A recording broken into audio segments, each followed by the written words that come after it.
నమస్తే, welcome to life is beautiful. స్వేచ్ఛగా మాట్లాడే హక్కు ఎవరికైనా ఉంది. కానీ ఒక టీచర్ తప్పుగా మాట్లాడితే వందలాది విద్యార్థులు చెడిపోతారు. ఒక పేరెంట్ తప్పుగా మాట్లాడితే కుటుంబం దెబ్బతింటుంది. ఒక లీడర్ తప్పుగా మాట్లాడితే సమాజమే భ్రష్టపడుతుంది. నోటుకొచ్చినట్టు మాట్లాడడం స్వేచ్ఛ అంటారా? ఫ్రీడమ్ ఆఫ్ స్పీచ్ అంటే ఏంటి? మన రాజ్యాంగం ఏమంటుంది? నిపుణులు ఏమంటున్నారు? Let us find out in this episode of life is beautiful. పూర్వం ఒక గురువు మాటల గొప్పతనం గురించి విద్యార్థులకు చెబుతున్నాడు. మాటలు చాలా శక్తివంతమైనవి. మాటలతో మీరు అద్భుతాలు సృష్టించగలరు. చక్కగా మాట్లాడటం నేర్చుకోండి, గొప్పగా జీవించండి అని వివరిస్తున్నాడు. ఇంతలో ప్రాంతీయ అధికారి అక్కడికి వచ్చి ఇదంతా విన్నాడు. నేరుగా గురువు దగ్గరికి వచ్చి నిలదీశాడు. మీరు పాఠాలు చెప్పే తీరు ఇదేనా? ఇలా పాఠాలు చెబితే పిల్లలు మాటలు మాత్రమే నేర్చుకుంటారు, పనిచేయటం దండగా అనుకుంటారు అని గురువు నిందించాడు. వెంటనే ఓ విద్యార్థి లేచాడు. ఇతన్నెవరు క్లాసులోకి రానిచ్చారు? మెడపట్టి బయటికి గెంటేయండి అన్నాడా విద్యార్థి. వెంటనే అధికారికి కోపమొచ్చింది. నన్నే ఇంత మాట అంటావా? చూడు నిన్నేం చేస్తానో అంటూ ఆర్డర్ వేయబోయాడు.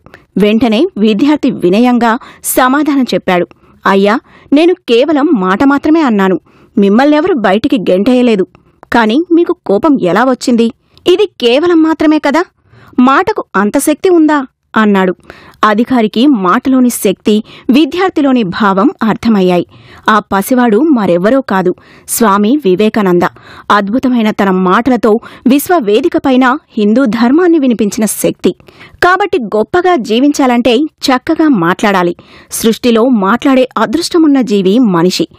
మాటలు వచ్చిన దగ్గర్నుంచి మరణించేదాకా మనిషి మాట్లాడుతూనే ఉంటాడు. నిద్ర లేచింది మొదలు రోజు ముగిసే వరకు మాట్లాడుతూనే ఉంటాడు. అయితే విచిత్రమేంటంటే సరిగ్గా మాట్లాడటం అందరికీ రాదు. మన మాటలు ఎవ్వరి మనోభావాలను దెబ్బతీయకూడదు. మన మాటలు ఎవ్వరి విషాదానికి కారణం కాకూడదు. అందుకే మాట్లాడే స్వేచ్ఛ ఎంతవరకు వినియోగించాలో మీకు తెలుసా? ఎవ్వరినీ నొప్పించకుండా మాట్లాడటం ఎలాగో నేర్చుకుందామా? అందంగా మాట్లాడే కల్చర్ పిల్లలకి నేర్పిస్తున్నామా? Let us discuss. ఈ అంశంపై మాట్లాడడానికి ఇవాళ మనతో పాటు ఉన్నారు సిలివేరి శ్రీశైలం గారు. ఆయన హైకోర్టు న్యాయవాది అండ్ ఆల్సో మానవతావాది. నమస్తే sir, thank you for being on the show. అట్లాగే మనతో పాటు ఉన్నారు సంధ్య గారు. ఆవిడ POW కి అధ్యక్షురాలు అండ్ మానవతావాది అండ్ స్త్రీవాది కూడాను. నమస్తే ma'am, welcome to the show. నమస్తే. అట్లాగే మనతో పాటు ఒక ఫెంటాస్టిక్ ఆడియన్స్ ఉన్నారు. ఇవాళ ఒక మంచి ఇంటరాక్టివ్ సెషన్ జరగబోతుంది. నమస్తే అండి, thank you for being on the show. Srisailam గారు, ఫ్రీడమ్ ఆఫ్ స్పీచ్ అంటే ఏంటండి? మనిషి సంఘజీవి అండి. మనిషి సంఘజీవి లోపల చాలా కీలకమైనటువంటి అంశం అతనికి వాక్ స్వాతంత్రం ఇవ్వడం. ఏ డెమోక్రటిక్ కంట్రీ లోపల కానివ్వండి, ఏ డెమోక్రటిక్ ప్రజాస్వామ్య దేశాలలో కానివ్వండి, మనిషి తనకు నచ్చినట్లుగా ఇతరులను బాధ పెట్టకుండా తను ఎక్స్ప్రెస్ చేసేటటువంటి అవకాశం అన్ని కాన్స్టిట్యూషన్స్ కల్పించాయి. అదే తరహాలో భారతదేశం లోపలే మన గొప్ప కాన్స్టిట్యూషన్ కూడా ఫండమెంటల్ రైట్స్ కు చాలా ప్రయారిటీ ఇవ్వడం జరిగింది. కాన్స్టిట్యూషన్ లో మొత్తంలో కూడా చాలా అట్రాక్టివ్, చాలా ఇన్నోవేటివ్, చాలా సంస్కరణాత్మకంగా కనిపించేటటువంటివి ఫండమెంటల్ రైట్స్. అందులో చాలా కీలకమైంది article 19 right to expression and freedom of speech and different అంశాలు అందులో కవర్ అయ్యాయండి. సుప్రీంకోర్టు కూడా దాన్ని బేస్ చేసుకొని కొన్ని వందలాది జడ్జిమెంట్స్ ఇవ్వడం జరిగింది. ఎక్స్ప్రెషన్ కు ఏ రకమైనటువంటి రిస్ట్రిక్షన్స్ ఉండకూడదు. ఆ ఎక్స్ప్రెషన్ అనేటటువంటిది వర్డ్స్ తో ఉండొచ్చు, పిక్చర్స్ తో ఉండొచ్చు, సాంగ్స్ తో ఉండొచ్చు, ఇతర కల్చరల్ ఈవెంట్స్ తో ఉండొచ్చు. ఆ ఎక్స్ప్రెషన్ ఇతరుల మనోభావాలు దెబ్బతీసే విధంగా ఉండకూడదు అంటని చెప్పి కొన్ని రిస్ట్రిక్షన్స్ ఉన్నాయి. Freedom of expression it's good innovative act of the constitution. Sandhya గారు, మీ అభిప్రాయం ఏంటండి? భారత పౌరులందరికీ కూడా భావ ప్రకటన స్వేచ్ఛ ఉండాలి, కానీ అది చట్టంలోనే కనిపిస్తుంది. గమ్మత్ ఏంటంటే మన కాన్స్టిట్యూషన్ లో చాలా ఉన్నాయి.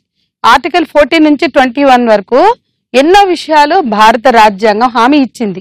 కుల మత జాతి లింగ వివక్షల్ని రద్దు చేసింది, ఎన్నో హక్కులు కల్పించింది, ఎన్నో వివక్షల్ని రద్దు చేసింది, ఎన్నో విషయాలని అంటే హింసలని, వివక్షల్ని, అసమానతల్ని రద్దు చేస్తూ ఎన్నో అంశాలను పొందుపరిచింది. ఒక పలానా పార్టీనో లేదా పలానా మతాన్నో విభేదించినప్పుడు అది కాన్స్టిట్యూషనల్ రైట్ అయినప్పటికీ కూడా విభేదిస్తూ మాట్లాడితే అక్కడ భావ ప్రకటన స్వేచ్ఛ హరించవేయబడుతుంది. కాబట్టి ఇవాళ మనం భావ ప్రకటన స్వేచ్ఛ అందరికీ ఉందని మనం భారత రాజ్యాంగం ఆమోదించినప్పటి నుంచి చెప్పుకుంటున్నాం. భావ ప్రకటన స్వేచ్ఛగా అర్థాలు మార్చివేస్తున్న చోట, ఆధిపత్య భావజాలం చెలామణి అవుతున్న చోట ఫ్రీడమ్ ఆఫ్ స్పీచ్ ని పౌరులకి అర్థం చేయించడం చాలా కీలకమైన అంశం. చాలా మటుకు ఇప్పుడు ఆర్టికల్ 19A అనేది ఇప్పుడు న్యూస్ పేపర్స్ లో కానివ్వండి దాని గురించి చాలా చర్చలు జరుగుతున్నాయి. 14 to 21 గురించి మీరు ఏమన్నా క్లుప్తంగా చెప్పగలరా? మిన్న హ్యూమన్ రైట్స్ డిక్లరేషన్ 1945 ని అడాప్ట్ చేసుకొని మన భారత రాజ్యాంగం లోపట పౌర హక్కులకు అండ్ వాళ్ళ పౌరుని యొక్క single% of the rights violate కావద్దంటని చెప్పి ఫండమెంటల్ రైట్స్ కాన్సెప్ట్ అందులో ఇంప్లిమెంట్ చేయడం జరిగింది. మారుతున్న దినాలకు అనుకూలంగా కొన్ని మధ్య చేంజెస్ చేయడం జరిగింది. అన్నిట్లలో కూడా గొప్పగా మనం చూసేటటువంటిది article 14, article 19 and article 21. Article 19 అనేటటువంటిది ఇట్స్ క్లియర్లీ వాక్ స్వాతంత్రానికి సంబంధించినటువంటి హక్కు. ప్రతి మనిషి తను భావ ప్రకటన స్వేచ్ఛను ఏ రకమైనటువంటి రిస్ట్రిక్షన్స్ లేకుండా చేయాలి. అతను భావ ప్రకటన స్వేచ్ఛ చేయడానికి అనుకూలం కల్పిస్తేనే అది ప్రజాస్వామ్య దేశం అంటని చెప్పి సుప్రీంకోర్టు చాలా కేసులలో జడ్జిమెంట్స్ డెలివరీ చేయడం జరిగింది. ఒకవేళ అతని భావ ప్రకటన స్వేచ్ఛకి ఏదన్నా అంతరాయం కలిగితే ఇట్స్ ఎ క్రిమినల్ అఫెన్స్. ఆ ఫ్రేమ్ వర్క్ ఫ్యాక్ట్స్ తెలియకుండా మనం కామెంట్ చేస్తే అది కంటెంప్ట్ ఆఫ్ కోర్ట్ అవుతుంది. ఒకవేళ మీ కామెంట్స్ ఫేర్ కామెంట్స్ అనుకోండి, it's a welcome. It cannot be the అది పబ్లిక్ ఇంట్రెస్ట్ తోని మొత్తం దానికి ముడిపడి ఉంటుంది. ఆర్టికల్ 19 సబ్ క్లాస్ 2 లోపట డూస్ అండ్ డోంట్స్ లోపట చాలా క్లియర్ గా వీటి మీద ఎలాబరేట్ గా ఇవ్వడం జరిగింది. ఈ అంశాలన్నీ మన దగ్గర ఉన్నటువంటి freedom of speech and expression provisions ఏవైతే ఉన్నాయో, ఏవైతే లెజిస్లేషన్స్ ఉన్నాయో, ఫారెన్ కంట్రీస్ కూడా వాటిని కాపీ చేయడం జరిగింది. ఆస్ట్రేలియా అనుకోండి, యుఎస్ అనుకోండి, వాళ్ళందరూ మనం తెచ్చినటువంటి లెజిస్లేషన్స్ ను వాళ్ళు కూడా తీసుకొని డెమోక్రసీలో ఇంకా చేంజెస్ ఎట్లా తీసుకురావచ్చు అంటే దాని మీద ఎగ్జాంపుల్ గా మన ఆర్టికల్ 19 వాడుతున్నారు. కానీ పొలిటికల్ ఇంటర్ఫియరెన్స్ తోని, పొలిటికల్ ఆస్పిరేషన్స్ తోని దాని డెఫినేషన్స్ చాలా చోట్ల మారినాయి. ఇక్కడ జేఎన్యూ అంశం కానివ్వండి, జేఎన్యూ అంశం వాటన్ని కూడా టెక్నాలజీ యాడ్ అయింది కనుక మనం దాని మీద dos and don'ts, facts and fictions మనం మాట్లాడలేం చాలా వరకు. ఇప్పుడు రోహిత్ వేముల ఇన్సిడెంట్, రోహిత్ వేముల చనిపోయినటువంటి ఇమ్మీడియట్ గా కొన్ని వీడియోస్ లీక్ అయినాయి. ఆ వీడియోస్ ఎవరు షూట్ చేశారు, ఎవరు లీక్ చేశారు? ఒకవేళ పోలీస్ ఇన్వెస్టిగేషన్ అథారిటీ కనుక్కోవాలంటానంటే 1 డే పనది. ఇంతవరకు ఆ వీడియోలు ఎవరు షూట్ చేశారు, ఎవరు లీక్ చేశారు, ఆ రోహిత్ వేముల సీన్ షూట్ చేసినటువంటి సందర్భం ఏంటి, అతని కండిషన్ ఏంటి? జేఎన్యూలో కన్యాకుమార్ కానివ్వండి, ఇంకా ఉమర్ కాని వాళ్ళందరినీ కూడా సిడేషన్ కేసు కింద అరెస్ట్ చేశారు. జనరల్ గా సిడేషన్ కేసు కింద ఎవరినైనా అరెస్ట్ చేస్తే 90 days వరకు బెయిల్ రాదు. Man is social animal. Yes, man is social animal. His duty to establish communication and contact with the other people. కానీ అభిప్రాయ భేదాలు, భిన్నమైన అభిప్రాయాలు అందరికీ ఉంటాయి. Yes. కానీ పీపుల్ గెట్ ఒఫెండెడ్. సో ఎంతవరకు అనేది మనకి సైకలాజికలీ ఇది మాట్లాడొద్దు అన్న వెంటనే మనకి మాట్లాడాలనిపిస్తుంది, ఇంకా రెట్టింపులో చేసి మాట్లాడాలనిపిస్తుంది. So don't you think somewhere restriction on speech అనేది వచ్చిన వెంటనే ఈ ఫ్రీడమ్ ఏదైతే ఉందో, we all like our freedom, అన్నిటికీ మనకు స్వేచ్ఛ కావాలి, ఆ స్వేచ్ఛ కోసం ఎప్పుడు పోరాడుతూనే ఉంటాం. That fight for freedom is always there. Freedom of speech and expression కు గ్రేట్ ప్లేస్ అంటారంటే మన ఇండియన్ డెమోక్రసీ అని చెప్పుకోవచ్చు. కానీ కొన్ని పొలిటికల్ ఆస్పెక్ట్స్ దాన్ని ఓవర్ రూల్ చేస్తున్నందుకు అవి డిఫరెంట్ ఒపీనియన్స్ వెళ్తున్నాయి, డిఫరెంట్ డెఫినేషన్స్ వెళ్తున్నాయి. కానీ ఇక్కడ నేనేమనుకుంటా అంటే ఫ్రీడమ్ ఆఫ్ స్పీచ్, భావ ప్రకటన స్వేచ్ఛ, కొంతమంది భావ ప్రకటన స్వేచ్ఛని తమ హక్కులని కాపాడుకోవడం కోసం, తమ అభిప్రాయాలను వ్యక్తీకరించడం కోసం, తమ భావ ప్రకటన స్వేచ్ఛ కోసం పోరాడుతున్నారు కూడా, ఫైట్ చేస్తున్నారు. అంటే తరతరాలుగా జరుగుతున్న అన్యాయం కావచ్చు, అసమానత కావచ్చు, దోపిడీ కావచ్చు. కన్నయ్య కుమారే ఉంది, అతను మొత్తంలో ఎక్కడ కూడా కాన్స్టిట్యూషన్ కి వ్యతిరేకంగా గానీ, భారత రాజ్యాంగానికి వ్యతిరేకంగా గానీ, ప్రభుత్వాలకు వ్యతిరేకంగా మాట్లాడలా. ఇన్ని ఏండ్లుగా మేము కోల్పోతున్న విషయాలే, మేము కోల్పోతున్న హక్కులు ఇవి, మా వాటా ఏంటి, మా ఉద్యోగాలు ఏంటి, మా బతుకులు ఏంటి, మా జీవితాలు ఏంటి, ఇది రియాలిటీ అని మాట్లాడితే సెడిషన్ కింద పెట్టారు. నీకు లేదు హక్కు అంటున్నారు, యాంటీ నేషనల్ అంటున్నారు. మాట్లాడకుండా చేస్తే అది భావ ప్రకటన స్వేచ్ఛని హరించడం. కాబట్టి అణిచివేసేవాడు భావ ప్రకటన స్వేచ్ఛ మాట్లాడతాడు, అణిచివేయబడుతున్న వాడు మాట్లాడతాడు. ఈ రెండింటికి ఉన్న తేడాను కూడా మనం చూడాలి. ఇవాళ ఈ 2 ఏళ్లలో కలబుర్గిని ఎందుకు చంపారు, బన్సారేని ఎందుకు చంపారు, దబోల్కర్ని ఎందుకు చంపారు? కలబుర్గి ఏం చేశాడండి పాపం? అంత ఏజ్ లో కలబుర్గి ఆయన ఏదో బసవేశ్వర మీద రీసెర్చ్ చేశాడు, రకరకాల స్టడీస్ ముందుకు తీసుకొచ్చాడు. ఎవరైతే సామాజిక శాస్త్రాల గురించి మాట్లాడుతున్నారో, సైన్స్ గురించి మాట్లాడుతున్నారో, రియాలిటీ గురించి మాట్లాడుతున్నారో వాళ్ళు హత్యలకు గురవుతుంటే మనం భావప్రకటన స్వేచ్ఛ గురించి మాట్లాడుతున్నాం. ఎవరికి భావప్రకటన స్వేచ్ఛ ఉంది? నిజంగా ఈ ముగ్గురు శాస్త్రవేత్తలకి లేదా ఈ చనిపోయిన వాళ్ళకి ఈ దేశంలో భావప్రకటన స్వేచ్ఛ ఉంటే వాళ్ళు ఎందుకు హత్యకి గురయ్యారు? భావ ప్రకటన స్వేచ్ఛ గురించి మాట్లాడుతున్నాము, అట్లాగే ఫ్రీడమ్ ఆఫ్ ఒపీనియన్ గురించి మాట్లాడుతున్నాము. శ్రీశైలం గారు, వాట్ ఈస్ సెడిషన్ అండి? సెడిషన్ అనేది దానికి అసలు కరెక్ట్ గా డెఫినేషన్ అంటే ఇండియన్ నేషనల్స్ మీద అది అప్లికబుల్ అయ్యేటటువంటి అఫెన్స్ ఇండియన్ నేషనల్స్ ఎప్పుడు కమిట్ చేయరండి. వాళ్ళ భావ ప్రకటన స్వేచ్ఛను ఎక్స్ప్రెస్ చేస్తున్నప్పుడు దే మే లూజ్ ద పేషెన్సీ, అప్పుడు దాన్ని అట్రాక్ట్ చేయడానికి ప్రయత్నం చేస్తారు. బాల్ ఠాక్రే చనిపోయినప్పుడు ముంబైలో ఒక బాలిక, ఇద్దరు అమ్మాయిలు కామెంట్ చేస్తారు. ముంబైలో ఒక ఆమె, ఇక్కడ లక్నోలో ఒక ఆమె. దాని మీద బాల్ ఠాక్రే చనిపోతే ఇంత పెద్ద న్యూసెన్స్ క్రియేట్ చేయడం అవసరమా అంటని చెప్పి పోస్టింగ్. ఆ పోస్టింగ్ కు వాళ్ళు ముంబై పోలీసులు ఆమె మీద 66A కింద, ఐటీ యాక్ట్ 68A కింద కేసు పెట్టారు. ప్లస్ అక్కడ లక్నోలో ఇంకా వేరే ప్రాంతంలో ఇద్దరు గర్ల్స్ మీద కేసు పెట్టారు. వాళ్ళ భావ ప్రకటన స్వేచ్ఛ ఎందుకంటే వాళ్ళకది అఫెన్స్ కనిపించింది. వాళ్ళకది ఎందుకంటే వాళ్ళు నచ్చలేదన్నమాట. అంత మాత్రాన మీరు వాళ్ళ మీద కేసు పెడతారంటని చెప్పి మొత్తం ఇన్ఫర్మేషన్ యాక్ట్ లోపల సెక్షన్ 66 మొత్తం సుప్రీంకోర్టు రిపీల్ చేయడం. అది landmark judgement. Right to expression and freedom of speech వాటన్నిటికీ అనుకూలంగా ఉన్నటువంటి ల్యాండ్ మార్క్ జడ్జిమెంట్. దాన్ని సిడేషన్ పాయింట్ ఆఫ్ వ్యూలో తీసుకురావడానికి వీల్లేదు. ఆర్టికల్ 24 కానివ్వండి, ఇంకా ఆ పాయింట్ ఆఫ్ వ్యూలో తీసుకురావడానికి వీల్లేదు. మనం మనిషి యొక్క జనరల్ నేచర్ ఏంటంటే వాళ్ళకు నచ్చింది నచ్చినట్టుగా చెప్పడం. కొన్ని నచ్చని అంశాలు ఉంటాయి. ఆ నచ్చని అంశాలు maybe prohibited in the framework of the law. దాన్ని ఇగ్నోరెన్స్ ఆఫ్ ఫ్యాక్ట్ కింద తీసుకోవాలి. మీరు దానికి సిడేషన్ కేసులు పెట్టకూడదంటే చెప్పి సుప్రీంకోర్టు ఒక 1 year క్రితం చాలా ఎలాబరేటివ్ జడ్జిమెంట్ ఇవ్వడం జరిగింది. అవన్నీ కన్సిడర్ చేసే ఇవి సిడేషన్ పరిధిలోకి రావు అని ఇమీడియట్ గా బెయిల్ ఇవ్వడం జరిగింది.